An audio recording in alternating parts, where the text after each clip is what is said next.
ลอยต้องให้มันลอยจริงๆแล้วยังจับขึ้นมาเลยอ่ะ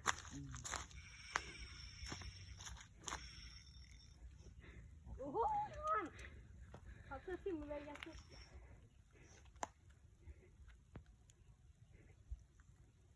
เดี๋ยวก็เบิกฝนโตนก่อนถึงลงเลยไอ้หนุนป้าแต่มันตื้นจัดเลยนะเดี๋ยวเบิ้งก่อนหน่อยโอ้ยนั่งใครเยอะเลยโอ้ใช่เจ้าย่านมันอีกไม่มีย่านรุ่นนี้นะไม่มีย่านแล้วเฮ้ยห่อนไปท่ากูข้างในก่อนสิหนาวไว้นุ่นมันเจ้าหนาวไหนว่ามันขึ้นตัวใหญ่วะทำไมมันตัวน้อยจังวะนี่ตัวนี้ดิบ่อนโอ้โหเฮ้ยถอดเสื้อผ้าเลยครับพอรู้ว่ามีสวิงโอ้ยแขนเราไม่ค่อยเยอะนะบนน้ำแล้วยอมแล้วมั้งเขามาไงถอดนิ้วงอมโอ้ได้10กว่านะหนึ่งใหญ่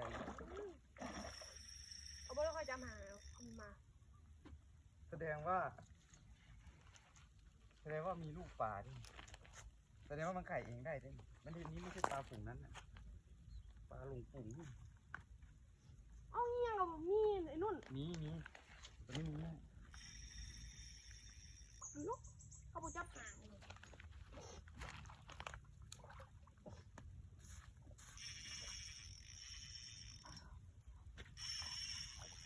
โอ้แจ๊กนานจริงวะไอ้นุ่นเอามาให้ได้เขาจับหางเขามาเอากินมาแล้วนี่นี่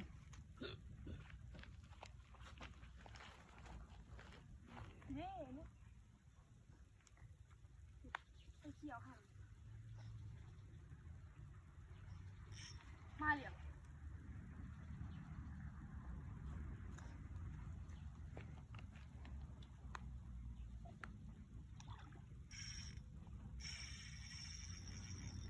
ไปห้อนเลยไอ้แจ๊คค่ะ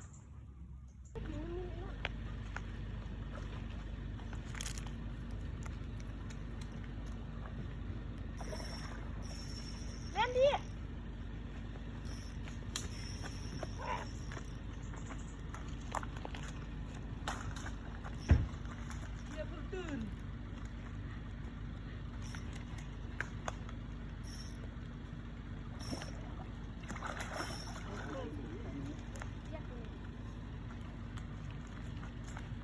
นี่ใช้เกี่ยวด้วยไล่ซ้อนลอยอยู่เฉยๆเอาตัวเองลองไว้เฉยๆไปไล่ซ้อนมันก็หนีตัวก็เมื่อกี้นี่ลากหัวมันมาจนว่าปล่อยไปแล้วแล้วมีเงี้ยลูกมันนี่เอากินแล้วเดี๋ยวยกอย่างนี้